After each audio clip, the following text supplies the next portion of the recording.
Good morning, everybody. Welcome to today's webinar on how to successfully manage a software audit. Today, presenting here, we have Maria Singleton, who is our SAM specialist at Bytes. She'll be discussing the steps to take when faced with a software audit as recommended by Bytes. And then she will pass over to Scott, who is the pre-sales consultant from Snow Software. He'll be running through some very quick recommendations and best practice advice around audit response, finishing with a Snow License Manager 8 demonstration. Just some very quick housekeeping for you all. You will be muted during the webinar, but if you do have any questions, please submit them via the questions box on the right-hand side of the screen. We can then read these out at the Q&A at the end. The webinar recording will be made available after the webinar, and I can send these out to you. And there will be a very short critique form at the end of the webinar which will pop up, so if you have some time, please fill that in, because your feedback is very much appreciated. I'm just going to hand over to Maria, who's going to kick off the webinar. Thank you. Right, okay, so there seems to be some builds on here, so you'll have to bear with me in terms of the presentation itself. So my name is Maria Singleton. I work as a SAM specialist within the SAM team at Bytes. And I'm not the only SAM specialist, I hasten to add. We have quite a significant team of both consultants, pre-sales specialists, and sort of technical specialists as well within the SAM team, working across a number of areas.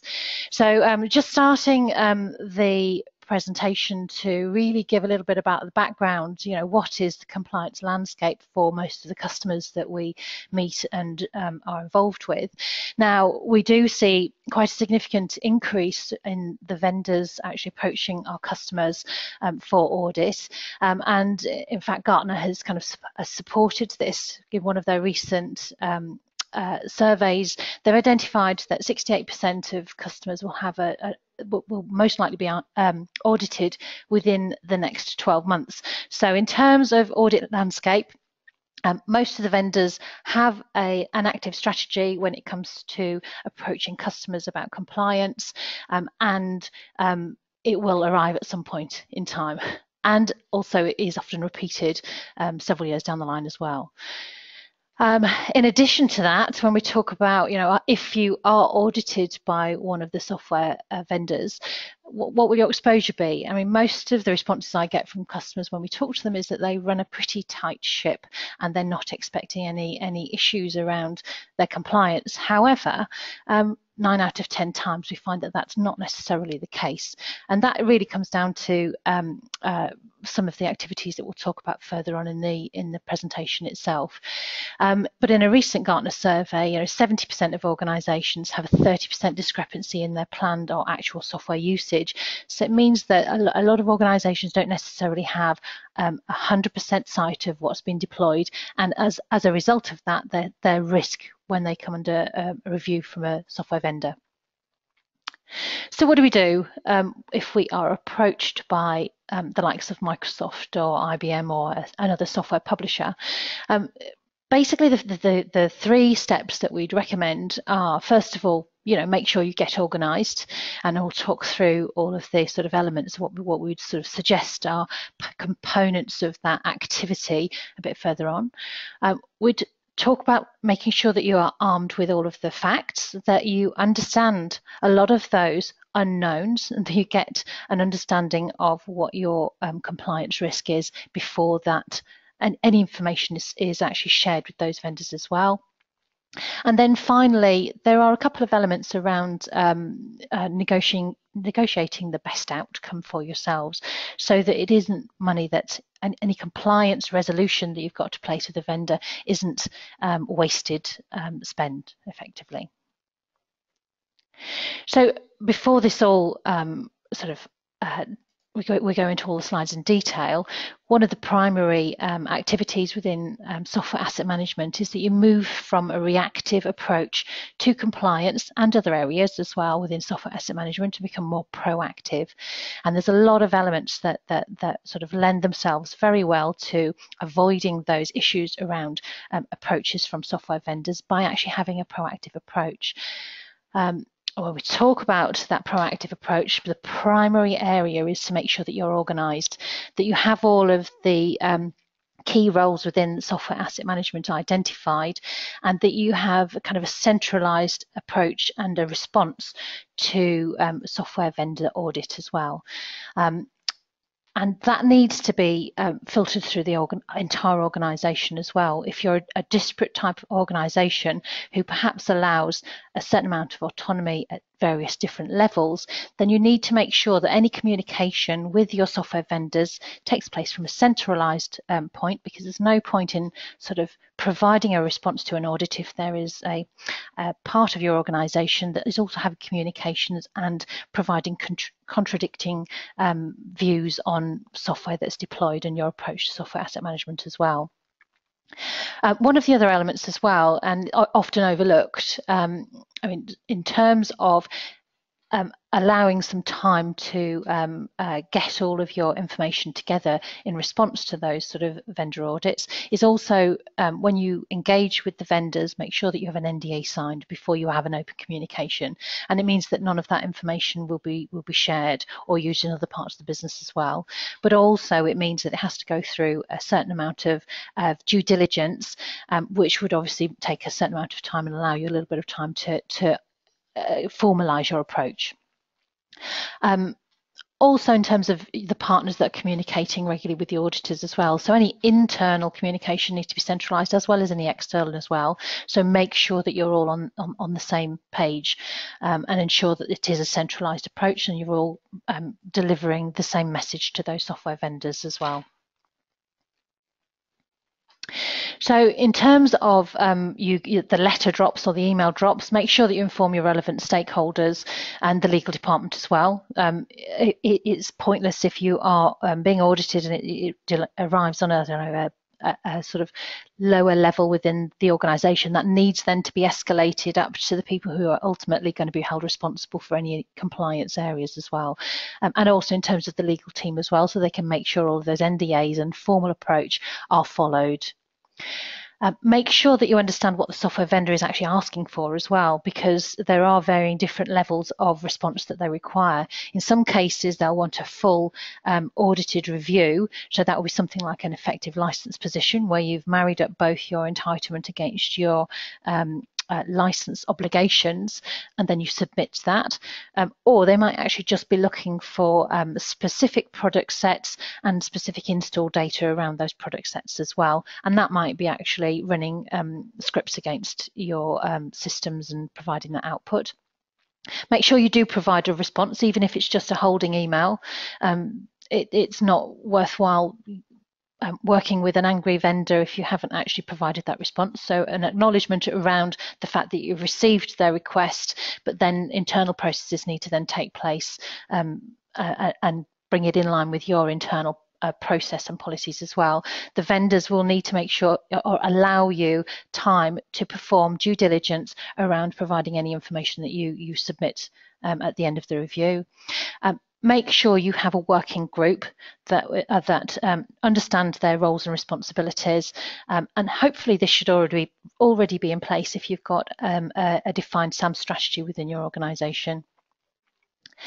And in terms of any pre-existing audit approach, make sure you follow those response approaches as well. So in terms of the second step, looking at the actual information that you're going to submit to those vendors, make sure that you understand all of your liability in terms of software that you've got, that you're using within your organisation. In particular, things like audit clauses within your contract agreements. Make sure that the approach that the vendor is taking is aligned with that audit clause that you have previously signed. And also in terms of any specific clauses that allow you specific rights that wouldn't necessarily follow the normal.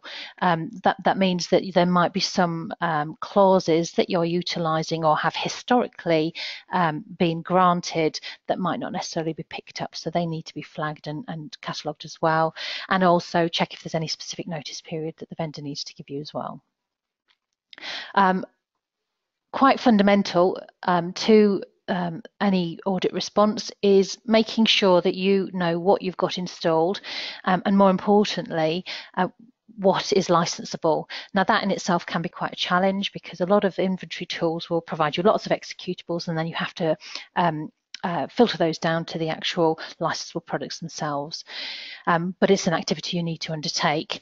Now most software vendors, in some cases they'll ask for specific product sets to be reviewed, but in many cases it's a full global review of your entire software estate. So you need to make sure that when you are performing inventory gathering exercises, that you are aware of all of that vendor software that's been deployed within your estate. The sort of flip side of that as well is understanding then what entitlement you've got. Have you collated all of your entitlement? Have you got OEM? Have you got FPP and volume license agreements? Have you consolidated all of those? And also, have you actually understood the terms and the license rights that you've got? And then how does that apply to how you've got software deployed within your estate? That is particularly important when we're talking about virtualization and rights within server infrastructures and data centers.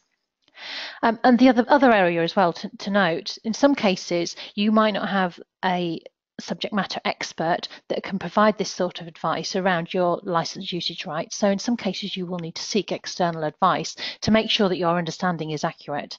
And it's important that you do that as well, because in some cases there could be license rights that you've completely overlooked, and particularly if you're moving from an on-premise physical install to something like cloud, for instance. There are license implications that you need to be aware of. So we talked about arming yourself with the facts. You then decided you're in a fit position to actually provide that information through to the software vendor. Now they will perform a internal review themselves of the information that you provided, and in many cases they would provide you with they'll create an effective license position for you, which is a delta report on overage and underage in terms of licensing. It's worthwhile noting, though, that most of these reviews are completed by human beings, and it's worthwhile double checking all of the information before you accept and sign off on that as well. So in many cases you'll find things like if you've got core-based licensing or it's data center licensing, they might use a more current version of licensing to apply to any installs that they've found and negate any sort of stacking of licenses, for instance, like Windows Server or SQL or historic versions that might actually have mobility rights, those sorts of things. So you just need to make sure you double check that information and also use your third party to verify it as well.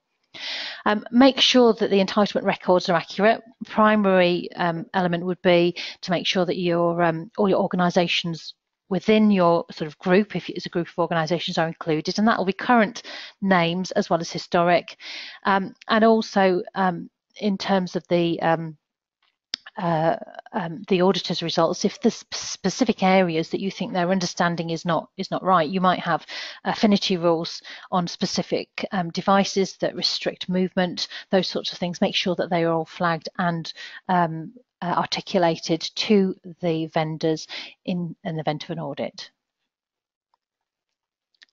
So in terms of negotiating the best outcome with the software publishers, it's important that at this point you don't sort of place an order for a perceived shortfall, because actually it might just be that you end up spending money on unnecessarily, because in many cases now a lot of software publishers are looking to improve the sort of perception with their customers and also assist in the longevity of their product sets within that customer base as well. So they'll be looking for some sort of resolution around that would potentially align with your IT strategy.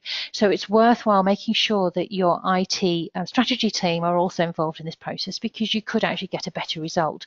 Any potential resolution or shortfall revenue could potentially be fed into a future strategy.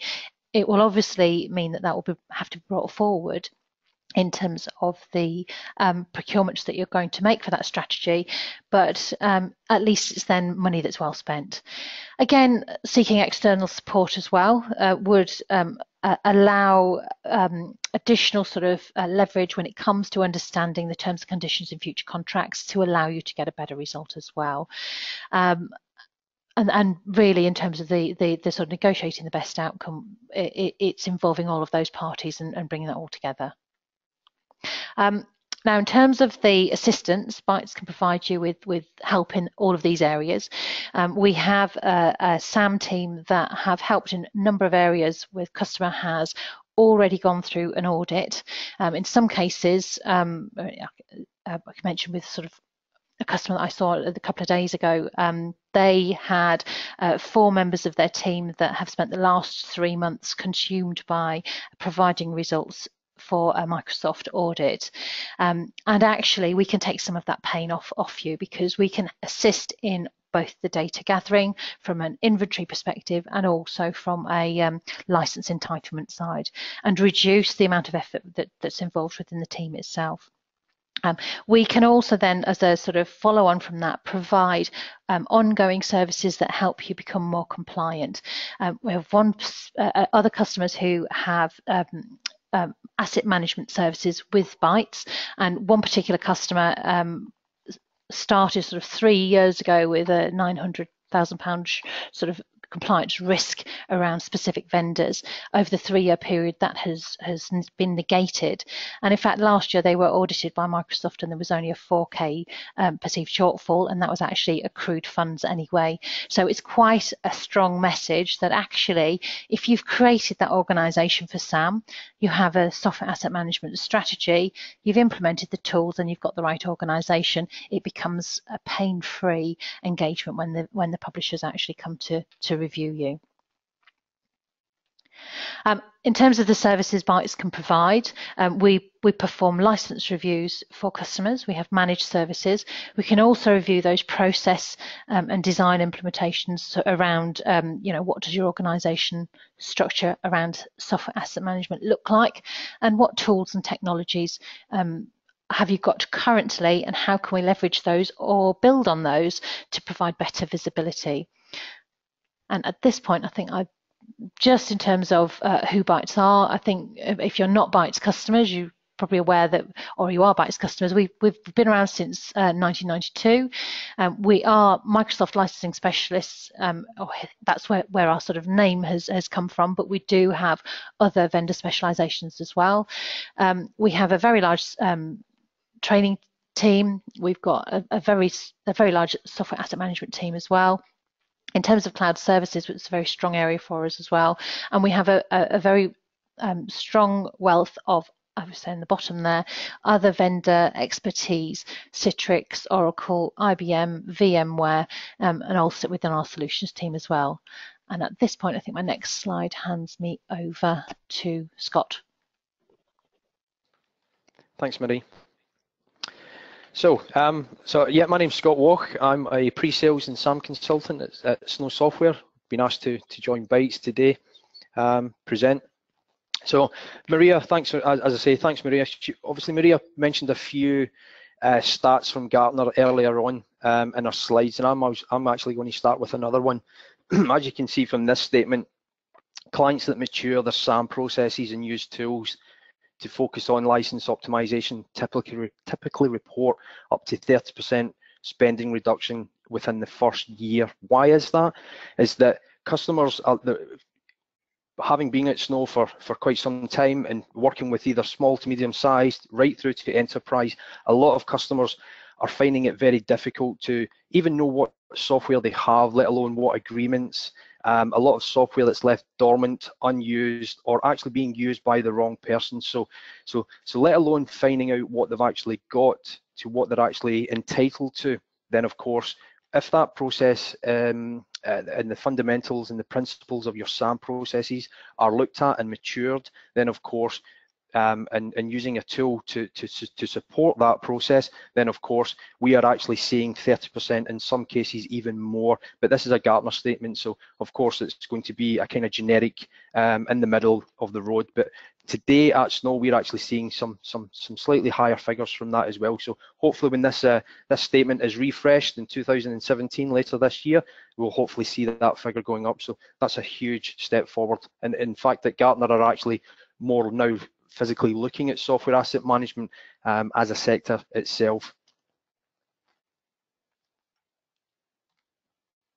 So I'm actually going to pick on Microsoft for my next slide. I know Marie covered a few things itself with regards to how the process of an audit, but I'm actually going to pick on Microsoft. And audit is actually quite a bad word in today. Most vendors don't actually like that word, audit, review. But in terms of Microsoft, they've actually named theirs license compliance verification. It's a more formal structure. It's actually passed through their legal and contracts and compliance team, LCC, and those are the guys who actually administer all of Microsoft's licensing agreements. Now, if a customer is pipped to do a license compliance review, then of course, if it's through LCC, then of course it's going to be passed to one of the big four, such as KPMG, Deloitte, Ernst & Young, PwC, etc. They're obviously going to be introduced to you or to a customer via Microsoft. There's going to be a formal date, a formal start date, and of course that then becomes a more legal process and what you're going to do moving forward. So everything is going to be more structured and more rigorous, and they're going to look at more or less everything to do with your licensing agreement from day one or within a particular timescale, which will be called out. The second one is a software asset management. These reviews are typically done by a SAM partner, such as Bytes itself and many others. But that will be a more relaxed process. They will obviously be introduced to you via the vendor, but they will obviously work with you. They want to make sure that there's no impact to your business as such. They will want to obviously make sure that the start date is imminent and it's not dragged out. They will obviously want to work with you to identify what you have, who's using what, inventory data, and so forth. So I would say, if software asset management, it would be my route if I was to do a review today. And then thirdly, there's self-assessment. Not many vendors do this, but we do see it on time to time. It's a self-assessment. It says what it says. It does what it says on the tin. It's a questionnaire or a data sheet or an online form, depending on which vendor that is looking to have a chat with you. That's more their questions based on how you're using their technology. So therefore, they're going to ask you some qualifying questions because they already roughly know what you've bought, having had that information passed to them via resellers. So they're going to ask you a series of questions. Now, depending on the responses that you give on that particular questionnaire or online form, then of course the vendor is going to review them.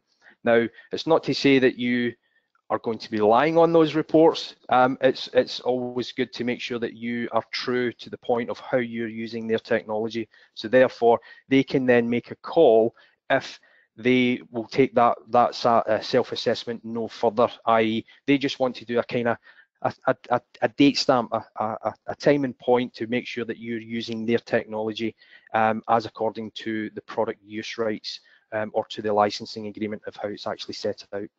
If those answers are not satisfactory, would be a word I would probably use, then of course that will then either be moved up the chain. So either the vendor would then appoint either a SAM partner, or it would go straight to a more legal review for the vendor to then start looking at you as a whole, as a business. Maria touched on this earlier as well. So who's actually responsible creating that working group? Now, there's when a review is kicked off today, a lot of customers start to panic, and that's something that we try and help customers overcome itself. But what we're actually trying to promote here is creating a working group prior to being contacted by a vendor. So making sure that you know, senior management, you know, who's responsible. So firstly, we've got senior management, that point of contact. Senior management has to be the sponsor of any review that is taking place. They are that particular point of contact. Most customers today, software asset management or software asset manager, and a question I'd like to put out to the panel or the listeners is, how many actually companies, or how many of you actually have a mature software asset management or manager within your organization today? Not many, probably. And again, that's an area that Bytes and Snow can support you on as well. We also make sure that people from finance and procurement are brought in to the review. Why? Is that obviously finance will have, so any licensing that you know you have but you can't find entitlement for, then of course you need to demonstrate that you've purchased that license. Finance records, most companies will have a proof of order, or a you know, that order has actually been purchased of that license, so therefore procurement may have that as well, so they'll be brought into the mix. HR is another one. I'm always asked, why would you bring HR into the working group? Movers, joiners and leavers, making sure, so when they are looking at how many licenses that you have across an estate or an entity or within a business unit, that every company has movers, joiners and leavers, so making sure that their records reflect on what is actually out there within the estate, how many devices, laptops and so forth. So therefore you can easily check that. Legal is the next one for which I would like to call out. Why? To make sure that the notification that the vendors pass through to you, that they are fully aware of what is being asked, what is in scope, what is not in scope, and more importantly, reviewing the current agreements and any addendums and amendments and all the other terminologies that go with software licensing today.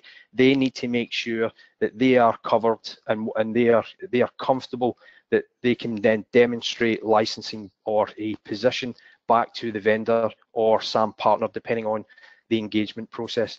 And lastly, the technical IT department. Of course, they see themselves across the entire estate. They believe that they have visibility of what is out there, what is, you know, how many machines, laptops, servers, virtual environments. Of course, IT need to work with legal. They also need to work with HR because of who's moved, who's joined.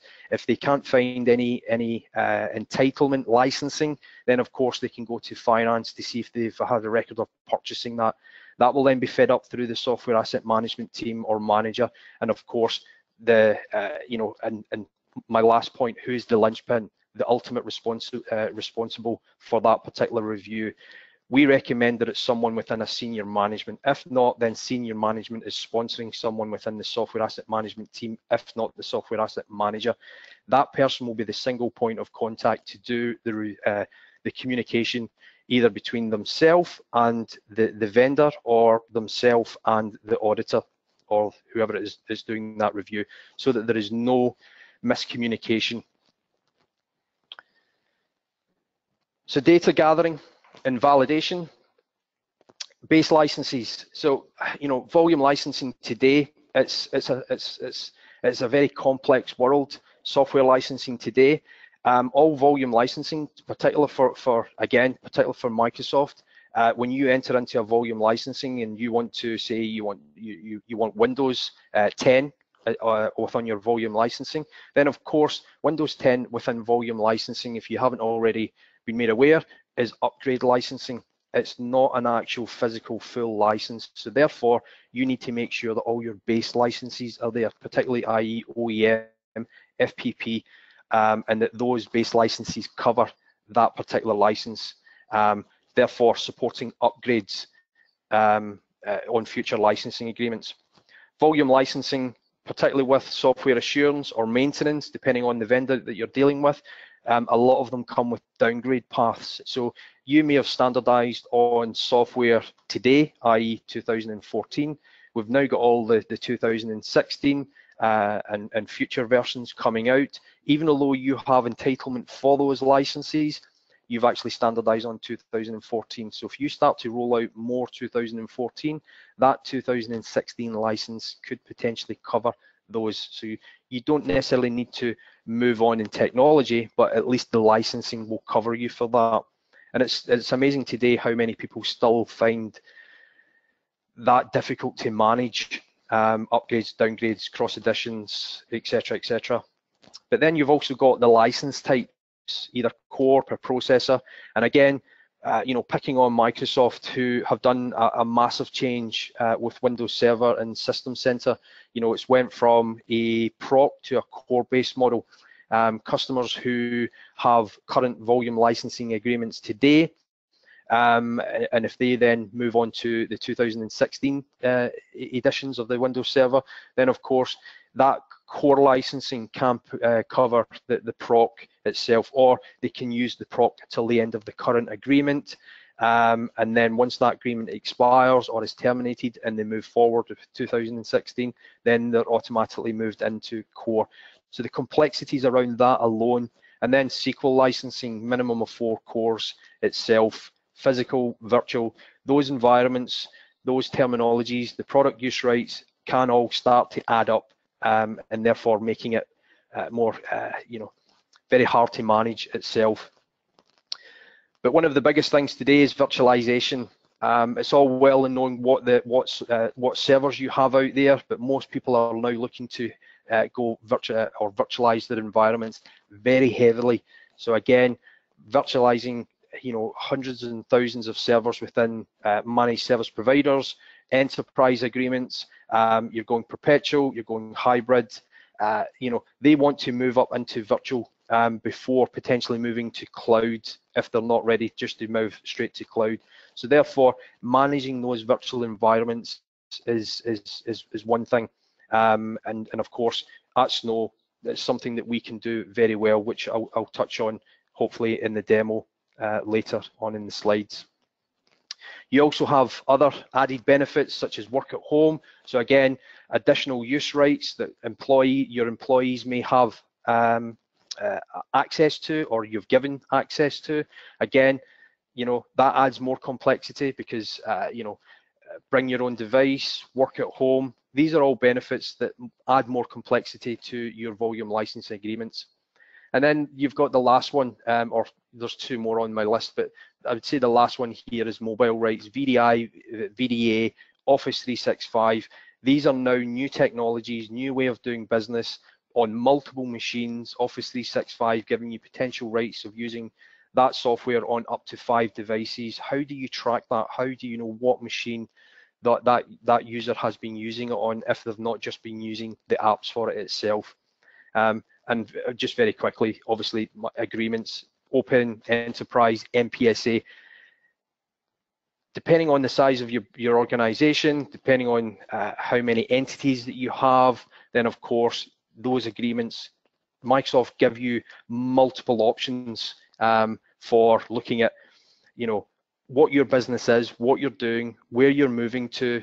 Are you moving to more virtualization? Are you moving to the cloud? Then of course, it's all about choice. Now, most people say today that Microsoft licensing is a black, what's the word I'm looking for? A blacklist, yeah. But actually, it's not really. If you actually sit down and look at and read at the agreements, then they're actually fairly straightforward.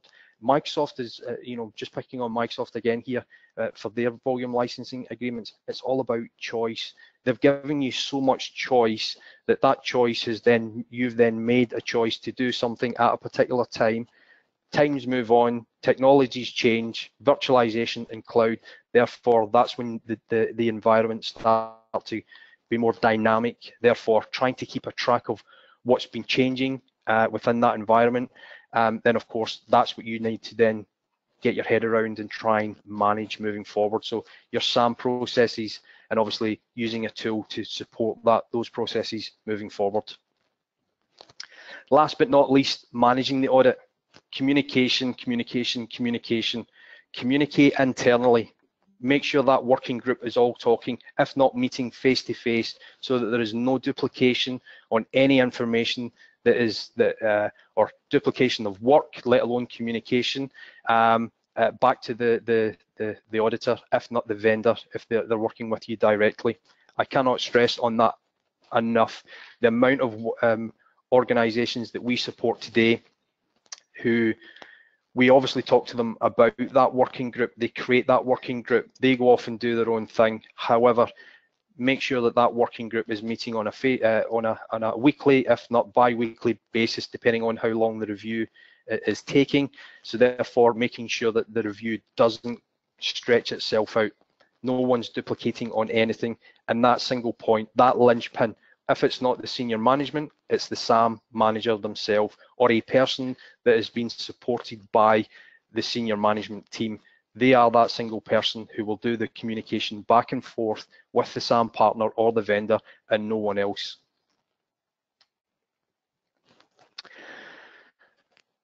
But more importantly, learning from the audit.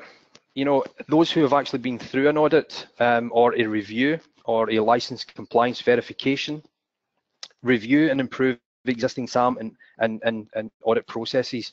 If you've had that experience prior to rolling out any SAM processes within your organisation, of course you may have hit a few bumps along the way. Review those bumps and improve, so that if you know, going back to the stats, 68% over the next 12 months. In fact, that's 68% on a potential 2 vendors that you could get within the next 12 months. So make sure that those processes have been reviewed, so that if another vendor does come knocking, then of course that working group, everyone knows what they're playing for and everyone knows what they're doing. So therefore that process and that data is more smooth. Offer feedback to the vendor on the audit experience. KPMGs, the Deloittes, they actually, in today's world, you know, they're trying to upskill their team to make sure that their guys are always on, you know, a couple of steps ahead of everyone, to make sure that they are fully aware of product use rights, virtualization, new technologies, new licensing. So, you know, we have seen it on a few occasions, not to say that they get it wrong, but there are areas that they will obviously work with you to understand what your business is doing. Conduct regular spot checks and usage on compliance. So again, you know, every 3, every 6, you know, every 12 months for the enterprise customers who are doing true ups, use that time to conduct a regular spot check and usage and compliance, making sure that any movers, joiners and leavers, you know, coincide with what is actually out there. Licensing that's been left dormant on machines has been removed and put back into the pot. Anyone who has licensing or software or applications that they shouldn't be using, you know, for example, Adobe Photoshop, why someone in, you know, finance would be using that, I've no idea. That's a very expensive piece of application. So identify that, move it from their machine, and make sure that they've only got the applications that they need to do their job moving forward. And again, conduct an internal review, audit of your own estate. You know, echoing what we've said over the last few points there, make sure that that internal review, your policies and procedures, you know, are clear. Everyone in that working group, from senior management down to IT, everyone knows, or each person who's been aligned to support any of those reviews moving forward knows what to do, knows where the information is, and knows how they can get access to it. And obviously pass only the information what is needed, nothing more, nothing less, to the SAM partner itself. So with that, I'm actually going to move on to a Snow License Manager 8 demo. Fingers crossed. We all know what happens with demos.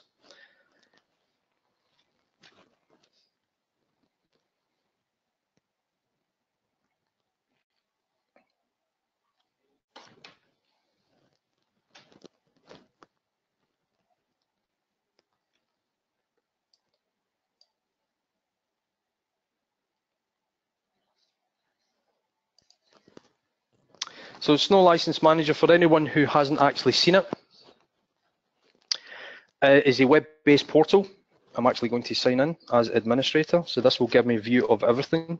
When I do sign in, for those who don't or are not familiar with Snow License Manager, once you sign in, you're presented with a default snowboard.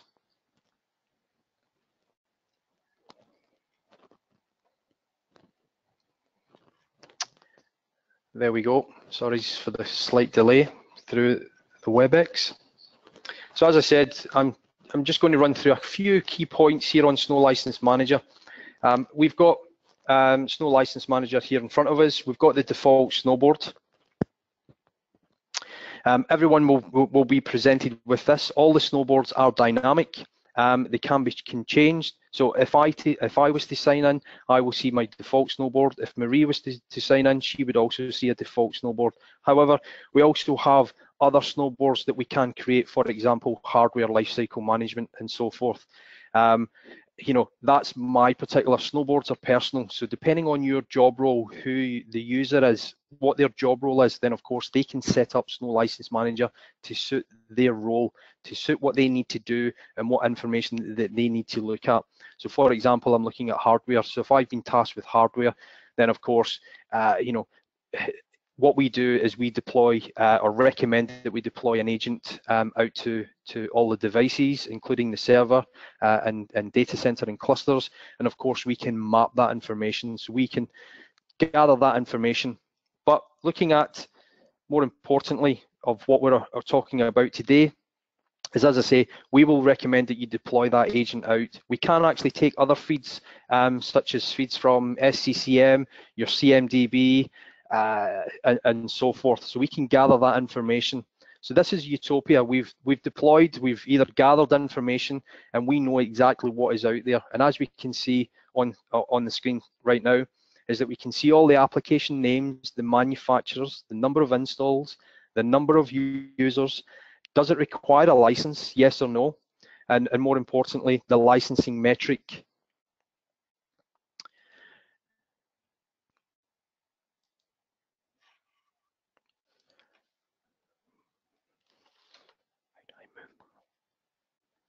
The licensing metric, and that basically says, do we require a license? What kind of licensing it is? There we go. Sorry, I've just had a few. There we go. Yeah, what license we has, is it based on installation, based on processor, based on core devices and so forth. Now that information that we've just presented there to you is information that Snow gives to you. So we've actually deployed that agent to a device, to a server, to a virtual environment, and then once that scans, it is then passed through the Snow's software recognition service. And then the following day when you log back in, you will see all of this information. Now, for example, if I scroll down, I can see in the bottom left-hand corner here, within this environment, we've got just over 4,500 applications that have been identified within my estate. Now, obviously, this is demo data, and I know exactly that there is 957 machines here. So out of a 2,000 license or a 2,000 license that we are able to do inventory information on itself. However, as an organization, I'm only concerned about what I'm licensed for. That's my main primary. So I can very quickly say what is actually licensable. And I can see if I scroll down, I've actually just got over 1,300 applications that physically carry a licensing metric, i.e. the vendor has said that that application, that version, that edition is licensable. Therefore, if it's installed, you have to have paid for that license. You have to have a license on record that if we were to come knocking, you have to demonstrate to us that you have the sufficient number of licenses to cover those number of installs itself. We also gather a lot more information, okay? Application families, types and so forth. So if you are looking to do a bit of standardization across your estate, we can bring that information in. Now, as I said, that software recognition service, we at Snow have got over 700,000 SKUs, just over 500,000 applications, and we work with approximately just just shy of 75,000 vendors, and that is growing on a daily basis. Globally, we have 52 people who just sit and actually look at what new technology, what new applications are out there on the market. We also take information, or we support customers if applications have been installed locally and it's something that we don't recognize, then of course we can work with you to recognize it. Therefore, identify, is it a licensable application, and more importantly, what metric does that carry, so that moving forward we can support you with that itself.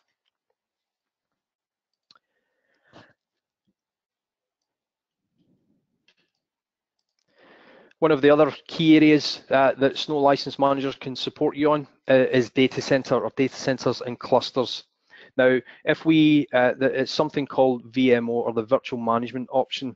If you were to just deploy the agent to your estate, or bring in that inventory feed from SCCM, then of course, as long as, or a CMDB, as long as that agent or information has been there, it would just be a straight list. However, with the VMO piece itself, we're able to kind of consolidate exactly how many data centers. So what we're doing here is, if I take data center number 1, we're actually telling you exactly, you have a virtual environment within your estate, and we can then map that back to the host. So therefore, we're able to do a licensing calculation for you automatically. It's no longer a spreadsheet activity.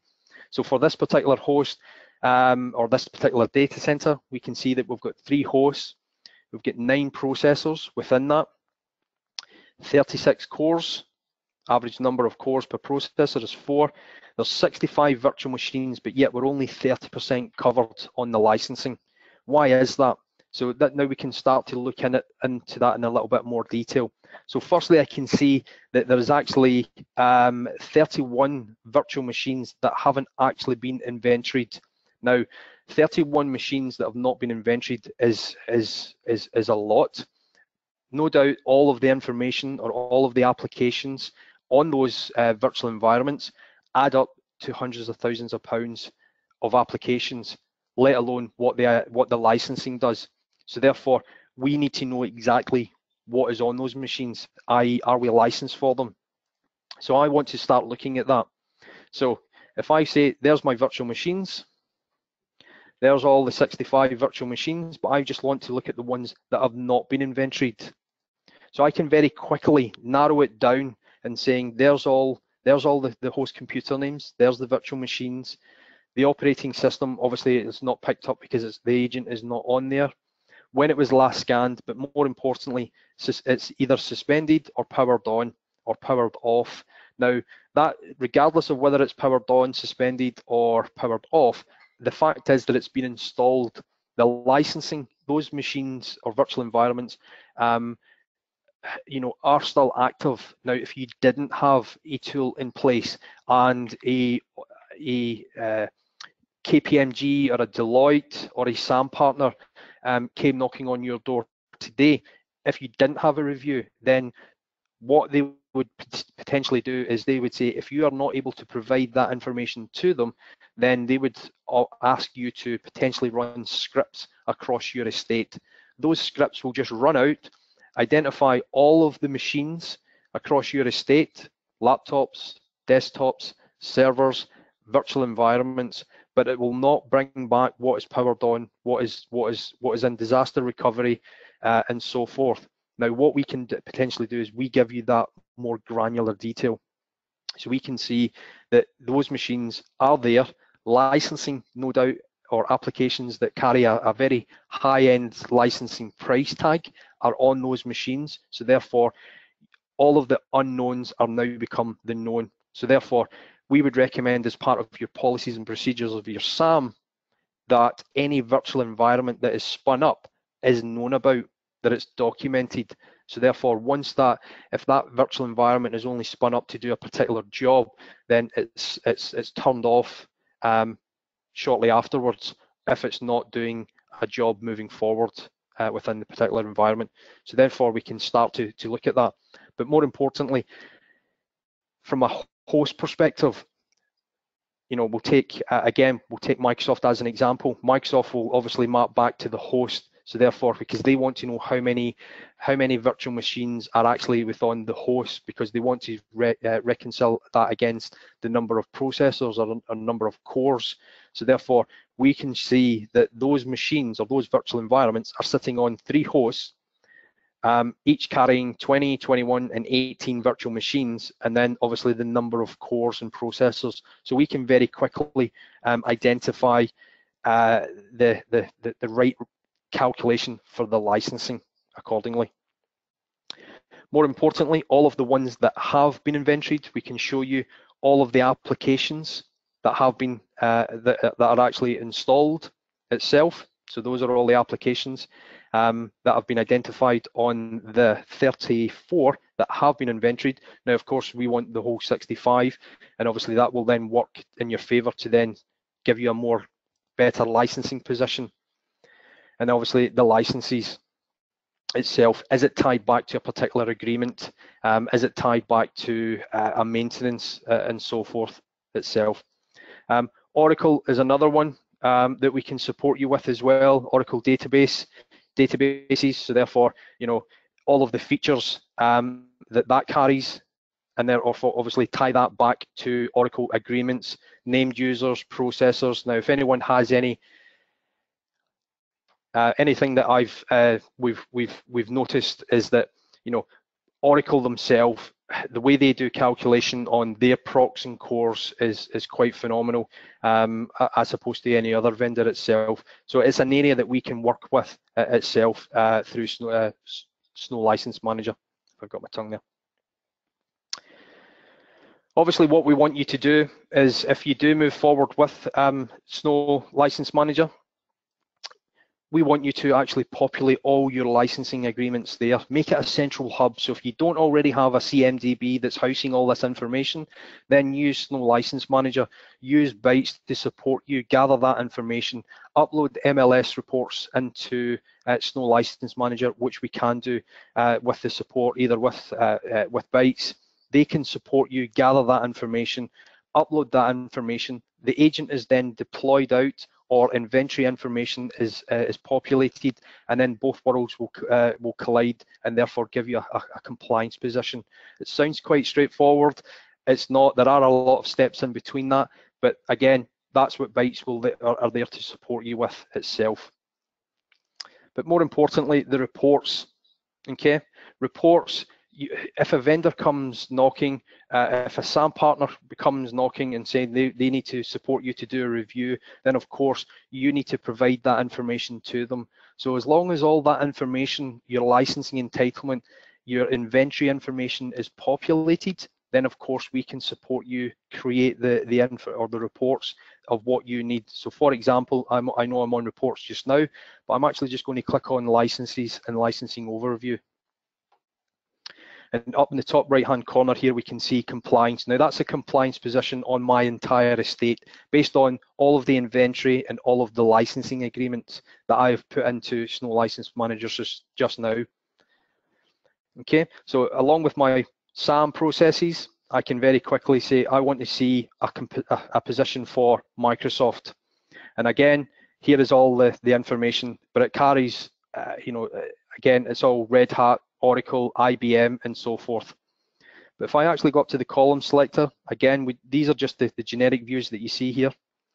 But if I actually go to column selector, bring in the manufacturer, just drop that anywhere, type in Microsoft,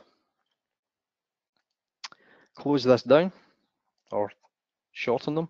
Compliance position, over licensed and under licensed. Effectively what I've just done here, I know you can't see the data just yet, but behind each of these tabs, so I can see all of the licenses that I'm under license for.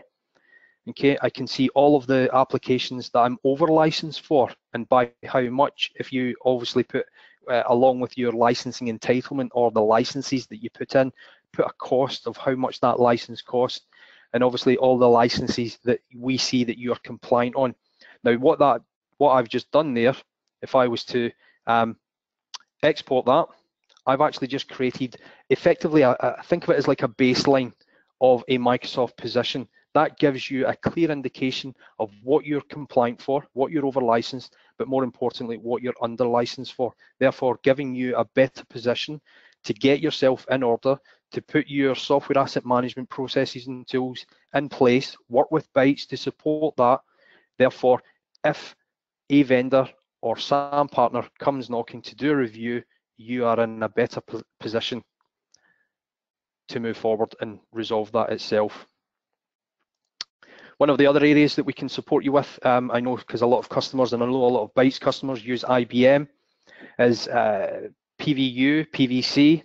So if you're in a PVU environment, then of course we can see all of the computers within that environment. We can see all of the applications itself, which we've just showed you there as well. So what I wanted, so if I'm, so as an example, my business is running on PVC, so or subcapacity licensing, and I've been running that, knowing that IBM have given me that level of discount itself. However, they've came knocking and they want to do a spot check. Now, I then provide information to them, so I'm not using a tool, and I provide that information to them. If they identify that I've been using PVU licensing, or sorry, PVU licensing, or subcapacity licensing, as opposed to full capacity licensing, then of course I've got a discount to use that.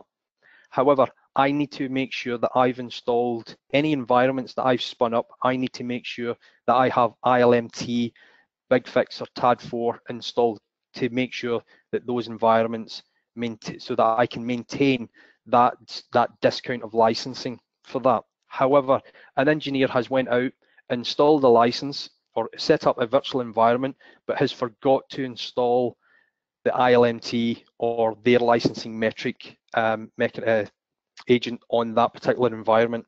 Now, that just one agent could potentially cost me my subcapacity licensing. Now, what I've actually done just prior to this is I've actually shown you how we can demonstrate that. So virtual machines with PVU products, but no PVU measurement data. And again, we can click on the reports, show the report, and hopefully that one machine. So that one machine there could cost me my entire agreement.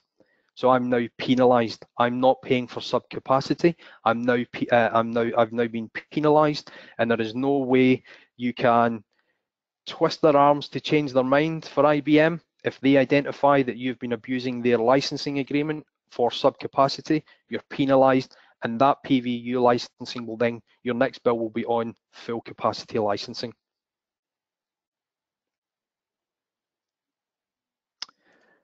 Another area that we can do for you at the moment, and where we're moving into with Snow License Manager, is cloud. So at the moment we can do Office 365, and we can show you all of the licensing positions on E1, 3, 5, K1, 2s, etc. And obviously Visio Pro and Project Pro, which is now available for Office 365 itself. Now obviously that's a cloud-based, it's a tool that we use to connect to your Office 365 connector. We can draw that data back, so therefore anyone who's been using E3, we can show you who's actually using it to its full capacity. So if you do have an Office 365 capacity, we can show you the users with no activity, users with no recent activity, and so forth. So for example, if I was to identify a customer who, or an employee of mine, so there, Jason Young, okay, he has an E3, he's not, there's Exchange Online, Pro Plus Suite activity, and Skype for Business, but he's not been using it. So why would I give Jason an E3 subscription where I could potentially just give him an E1 subscription? Because it's quite clear that he's only, based on the install date, it's quite clear that he's only using the web apps. So therefore, I can quickly go in to my Office 365 subscription and potentially move him down to an E1. And we can do that across all of the Office 365 subscriptions. So that's a whistle tour stop of Snow License Manager 8. I've probably went on a little bit longer than I normally should have, but if they've got any questions, feel free to ask. If not, reach out to the guys at Bytes we're happy to maybe schedule calls at a later date and support you guys wherever you need be. So thank you very much for your time.